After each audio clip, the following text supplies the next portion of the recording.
को भी साधुवाद। और आप सभी भक्तिमयी माता सज्जन दिव्य पुरुषों के हृदय में विराजित मेरे राधा माधव सरकार को दास का कोटिस नमन। सज्जनों, भाग्योदये न बहुजन्म समर्जिते न सत्संगमं च लभते पुरुषो यदा वै। एक जन्म के भाग्य नहीं मेरी माताओं बहनों सज्जनों, जन्म जन्मों का भाग्य जब एकत्रित होता है ना, तब हमें श्रीमद् भागवत कथा में रुचि आती है। भागवत कथा कराने की तो बहुत बड़ी बात है, लेकिन भागवत कथा कराने की प्रेरणा मिल जाए, ये एक जन्म के सत्कर्मों से नहीं होता है, ये अनंत जन्मों के कर्मों से होता है। मैं परम हृदय से बंधन करता हूं उन पितृ देवता को, जो भले आज सशरीर हमारे मध्य इस कथा में नहीं, लेकिन वो दिव्य रूप में इस कथा में आए हुए हैं। स्वर्गीय जयदेव प्रसाद नौटियाल जी, आहा, बड़ा स्नेह बड़ा प्रेम दास पर रहता था उनका। आज इसी तारीख को मेरे घर में आए, मैं अमित जी से इस विषय में बात कर रहा था। हमारा एक दिन आप मेरे घर में आए और इसी दिन 1 साल बाद मैं आपके घर में आ रहा हूं, तो ये मेरे गोविंद की ही कृपा है, उस पितृ देवता की ही कृपा है।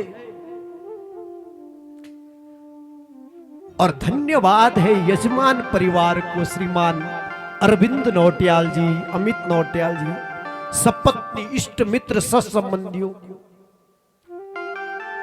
और मैं ये भी बताना चाहता हूं यजमान परिवार को कि ये लेस मात्र भी अभिमान को अपने हृदय में प्रवेश मत कर देना, ये व्यासपीठ का आदेश है। ये कथा आपकी नहीं है, इस कथा को कराने की सामर्थ्य कोई व्यक्ति नहीं रख सकता है। इसके निमित्त कारण भी मेरे कृष्ण है और इसके उपादान कारण भी मेरे गोविंद है। इसको करने वाले जो ये दास बोल रहा है महाराज, इसकी औकात नहीं, ये जानता नहीं कुछ।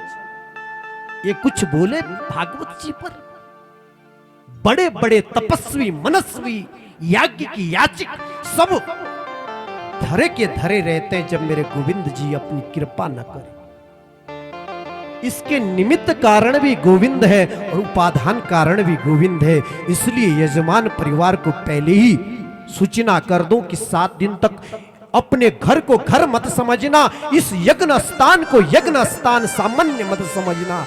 ये नैमिषारण्य जो आचार्य जी बता रहे, जो भागवत जी आपको बताएगा, वो नैमिषारण्य भले उत्तर प्रदेश में क्यों ना हो, लेकिन 7 दिन तक आपके गुलाड़ी में ही है। ये जंगम तीर्थ है मेरे भाई बहन।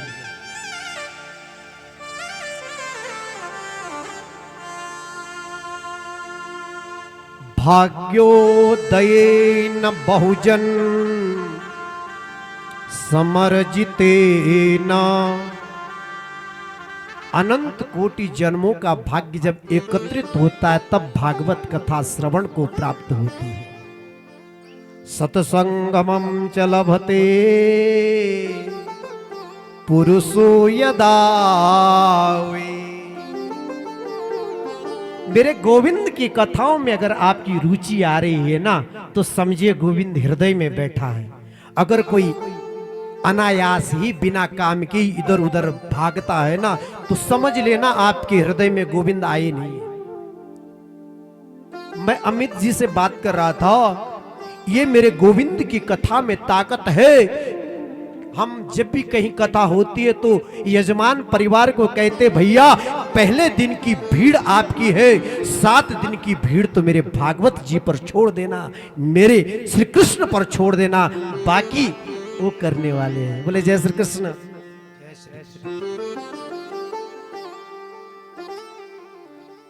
इसलिए एक जन्म नहीं अनंतों जन्मों का भाग्य है ये श्रीमद् भागवत कथा। और एक चीज आपको बता दूं, क्या जब भी मेरे भगवान की कथा होती है ना तो निद्रा देवी का प्रवेश होता, जल्दी नींद आती है महाराज। वो क्यों आती है पता है आपको?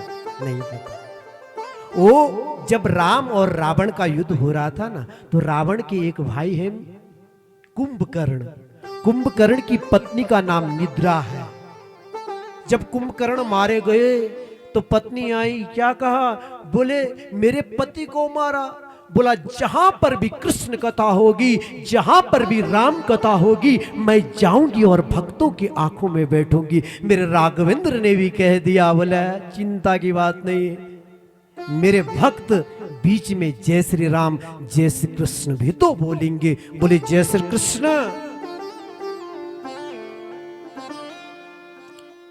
सच्चिदानंद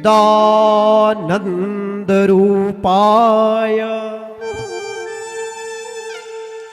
विश्वोत्पत्त्यादि हेतवे तापत्रय विनाशाय श्री कृष्णाय वयं नमः। भागवत जी में प्रवेश कर रहे महात्म्य में। मेरे भाई बहन जो भागवत का महात्म्य है ना, ये भागवत जी स्वयं नहीं कह रहे। महात्म्य का मतलब होता महिमा, और महिमा व्यक्ति अपनी अगर अपने आप कहे कि महाराज मैं, तो महिमा नहीं होती है। इसलिए भागवत जी की महिमा भागवत जी ने नहीं कही है कि भागवत क्या है। भागवत जी की महिमा पद्म पुराण गाता है। पद्म पुराण बता रहा है कि भागवत क्या है। सच्चिदानंद रूपाय, हम बात बात में कहते सच्चिदानंद सच्चिदानंद। तीन लघु शब्दों से एक बड़ा शब्द बना है सच्चिदानंद। सत्य कहते हैं, ध्यान से सुनिएगा महाराज, एक एक शब्द काम के हैं। सत्य कहते हैं प्रकाश के लिए। प्रकाश मतलब थोड़ी देर पहले भगवान सूर्य की कृपा चल रही थी, उनका प्रकाश था। सूर्य जी नहीं तो ये वैकल्पिक व्यवस्था है, ये प्रकाश दे रहा ना महाराज, कहीं बांचना है पढ़ना है। सत्य कहते हैं, सत्य कहते हैं सत्य को, और चित्त कहते हैं प्रकाश को, और आनंद कहते हैं महाराज डनलप के गद्दे में बैठ जाना आनंद नहीं है। 56 भोग खाना आनंद नहीं है। आनंद किसको कहते हैं? आनंद कोई व्याख्यान का विषय नहीं है, जो भीतर आवे उसे आनंद कहते हैं। बोले जय श्री कृष्ण, जय जय श्री कृष्ण। तो ये तीनों ही मेरे गोविंद हैं। सच्चिदानंद रूपाय, सत्य चित्त और आनंद स्वरूप है। विश्वोत्पत्त्यादि हेतवे, विश्वोत्पत्त्यादि हेते, विश्वोत्पत्त्यादि यानी विश्व की उत्पत्ति आदि। आदि यानी जन्म देना, पालन करना, संहार करना। पापा ने कहा इंजीनियर बनो, बन गया। हस्बैंड बनो, ना संहार करना। इनका जो कारण है तापत्रय विनाशाय, 3 ताप होते महाराज। कौन कौन से? तुलसी बाबा ने कहा है क्या?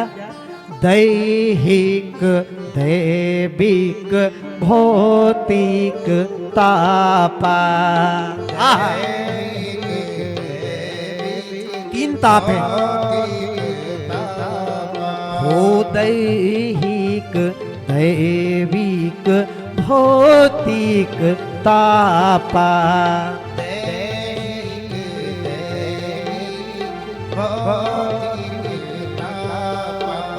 राम राज का हो नहीं व्यापार,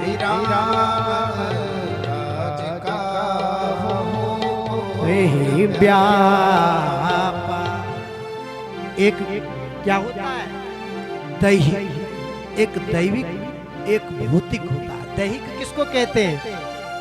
जो भाग्य से होता है। जैसे भगवान ने अनायास ही कुछ कर दिया, उसे दैहिक कहते हैं। शरीर को अगर कोई व्याधि आ जाए ना अचानक, शरीर की आने वाली व्याधि को दैहिक कहते हैं। और दैविक कहते हैं कि अचानक कोई सर्प आ गया और डस दिया, वो दैविक है। और भौतिक कहते हैं महाराज भूकंप आ गया, सबके लिए आया, वो भौतिक है। राम राज का खून ही व्यापा।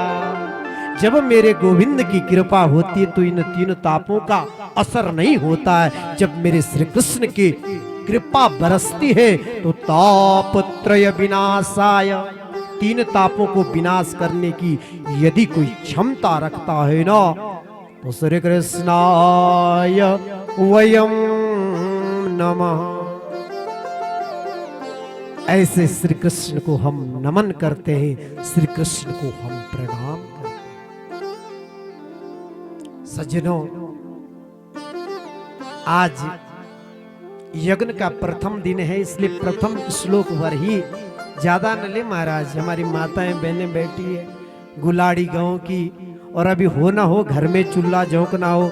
व्यास जी को महाराज, चाहे पंडित जी हो चाहे कथा व्यास हो, अगर समय से 1 मिनट भी आगे गए ना तो महाराज नीचे से गालियां पड़ती है। भले वो सामने पे कुछ ना बोले, लेकिन पीछे से देते बोला ना, ये ठीक नहीं है। इस बार इधर गुलाड़ी में बुलाया, अगले बार तो बनाल में बुलाना ही नहीं है। बोले जय श्री कृष्ण। इसलिए समय की मर्यादा जरूर है। दास इस व्यासपीठ से आपसे भी निवेदन करता है, अपने आचार्य गणों से भी निवेदन करता है कि समय की मर्यादा को नियंत्रित रखे। यजमान परिवार को भी कहता है कि समय पर यज्ञ स्थल पर आए, क्योंकि ये कोई छोटी मोटी, ये ज्ञान यज्ञ है महाराज।